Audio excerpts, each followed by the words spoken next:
കഴിഞ്ഞ LDF സർക്കാരിനെ സംബന്ധിച്ച് ആശാവർക്കർമാരുടെ ഓണറേറിയം വർദ്ധിപ്പിക്കുക എന്നുള്ള അത്ര വലിയ ടാസ്ക് ഒന്നും ആയിരുന്നില്ല അവർക്ക്. അത്ര വലിയ ടാസ്കേ ആയിരുന്നില്ല. പക്ഷേ അത് അവർ ചെയ്യാതിരുന്നത് ആശാവർക്കർമാരുടെ ഡിമാൻഡിനോട് യോജിപ്പില്ലാത്തതുകൊണ്ടോ അല്ലെങ്കിൽ ആശാവർക്കർമാർക്ക് പൈസ കൊടുക്കേണ്ടതില്ല എന്നവർ ഇതുകൊണ്ടോ അല്ല. യഥാർത്ഥ പ്രശ്നം എന്താണെന്ന് വെച്ചാൽ അതിൽ സമരം ചെയ്തത് തങ്ങളല്ല. അത് SUC എന്ന് പറയുന്ന ഒരു കടലാസ് സംഘടനയാണ്.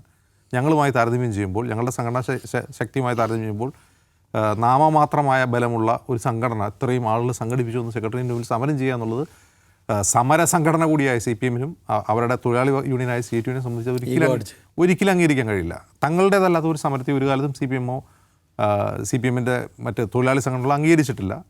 അപ്പോൾ ഇത് തീർച്ചയായിട്ടും അംഗീകരിക്കില്ല. അതുകൊണ്ട് മാത്രമാണത് അവരെ കേൾക്കാതിരുന്നതെന്നാണ് ഞാൻ വിശ്വസിക്കുന്നത്.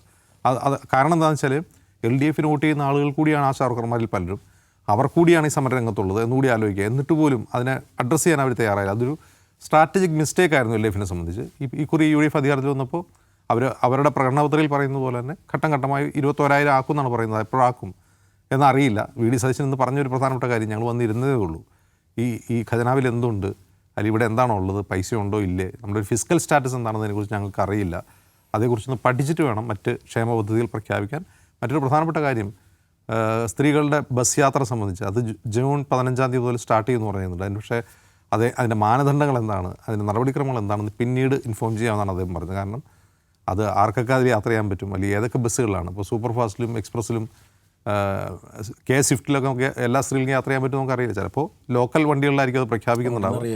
അതൊരു സിംബോളിക്കായിട്ടായിരിക്കും അത് നടപ്പാക്കുക എന്നാണ് എനിക്ക് തോന്നുന്നത്. അതർവൈസ് KSRTC പിന്നെ സ്ത്രീകൾക്ക് വേണ്ടി ഷട്ടിൽ നടത്തുന്ന ഒരു വണ്ടിയായിട്ട് മാറും.